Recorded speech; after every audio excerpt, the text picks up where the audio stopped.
বিশেষকৈ বিজেপি চৰকাৰখনে যে কাৰ্বি আংলঙতে হওক বা BTCতে হওক বা ডিমা হাছাওতে য'তে মতে ট্ৰাইবেলৰ মাটিসমূহত তেওঁলোকৰ চকু পৰিছে। তেওঁলোকে বিভিন্ন ধৰণৰ বাহিৰৰ পৰা অহা কিছুমান কৰ্পৰেট গোষ্ঠীক তেওঁলোকে মাটি গতাব বিচাৰিছে। সেই কাৰ্যক আমি ধিক্কাৰ জনাইছোঁ আৰু এনেকুৱা কামবিলাকৰ পৰা বিজেপি চৰকাৰে যাতে জনজাতীয় অধ্যুষিত অঞ্চলত এনেকুৱা কামবিলাক নকৰিবৰ কাৰণে আমি আহ্বান জনাইছোঁ। অন্যথা কিন্তু আমি জনজাতি ছাত্ৰ সন্থাই কিন্তু বিজেপি চৰকাৰৰ বিৰুদ্ধে অফেনলি আমি বিৰুদ্ধে থিয় হ'বলৈ বা ওলাই আহিবলৈ আমি বাধ্য হ'ম।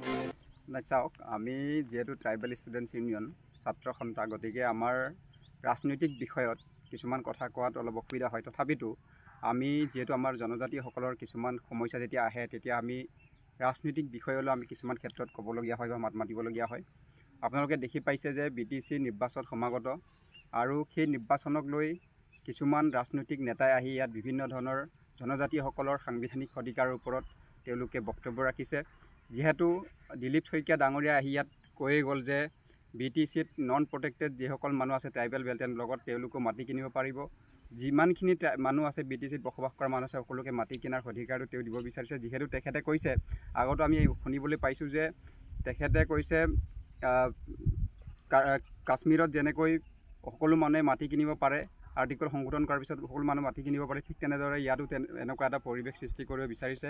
তেখেতে যি শিখ চিডুলৰ যিটো মৰ্যাদা, সেই মৰ্যাদাটো তেখেতে হানি কৰিব বিচাৰিছে। লগতে ইয়াত বিভিন্ন ধৰণৰ নেতাসকলে বিভিন্ন ধৰণৰ জনজাতিসকলৰ কিছুমান অধিকাৰ, সাংবিধানিক যি অধিকাৰ মৰ্যাদা, সেই মৰ্যাদাবিলাক হানি কৰা আমি দেখিবলৈ পাইছোঁ। গতিকে আমি আহ্বান জনাইছোঁ, যিসকল জনজাতি মানুহে বিজেপিত সোমাই আছে, কাম কৰি আছে, আপোনালোকে স্ব ইচ্ছাৰে সেই বিজেপি ত্যাগ কৰি আপোনালোকে ওলাই আহক। আমাৰ লগতে যিহেতু আমাৰ বিজেপিৰ যি ST মৰ্চাৰ যিটো প্ৰেছিডেণ্ট আছিলে শিৱনাথ ব্ৰহ্ম, তেখেতক আমি ধন্যবাদ জনাইছোঁ। যিহেতু তেখেতে সেই যিটো জনজাতিসকলৰ ওপৰত যেতিয়া প্ৰশ্ন আহিছিল, এনেকুৱা ধৰণৰ এটা বিজেপিয়ে এটা মন্তব্য ৰাখিছিল ৰাজ্যিক সভাপতিয়ে, তেতিয়া তেখেতে এটা দৃঢ়তাৰে তেখেতে জনজাতিসকলৰ প্ৰতি সন্মান জনাই তেখেতে এই যি ইমান এটা ডাঙৰ মৰ্যাদা পদ তেওঁ ত্যাগ কৰি থৈ তেওঁ ৰিজাইন দি ওলাই আহিছে। গতিকে তেখেতক আমাৰ ফালৰ পৰা ধন্যবাদ জনাইছোঁ। লগতে ইয়াত আমি দেখিবলৈ পাইছোঁ UPPLৰ নেতা যিটো আমাৰ ফৰেষ্ট ডিপাৰ্টমেণ্টৰ যিগৰাকী EM আছে, তেখেতে আমি বক্তব্য ৰখা আমি নিবলৈ পাইছোঁ যে যেতিয়ালৈকে BTCত বা BTRত UPPL চৰকাৰ থাকিব তেতিয়ালৈকে বোলে ইয়াত নন প্ৰটেক্টেড মানুহক ট্ৰাইবেল বেল্ট এণ্ড ব্লকত মাটিৰ পট্টা দিব বা মাটি কিনা বেচাৰ অধিকাৰ দিব আৰু BTCত যি ট্ৰাইবেল বেল্ট এণ্ড ব্লক মাটি আছে সেই মাটিসমূহ উচ্ছেদ নকৰে। গতিকে তেখেতসকলক আমি আহ্বান জনাব বিচাৰিছোঁ, আপোনালোকে এনেকুৱা ধৰণৰ এটা তুলুঙা মন্তব্য আগনবঢ়াব।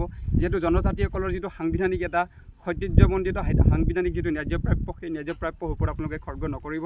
যিহেতু আপোনালোকে এতিয়া আমাৰ BTCখন চলাই আছে, গতিকে আপোনালোকে ভাবিব লাগিছিল যে BTCখনত কেনেকৈ জনজাতিসকলৰ যি আহিন বা যিকোনো ক্ষেত্ৰত যি সাংবিধানিক অধিকাৰ, সেই অধিকাৰসমূহ আপোনালোকে সুৰক্ষিত কৰি ৰাখিব লাগিছিলে।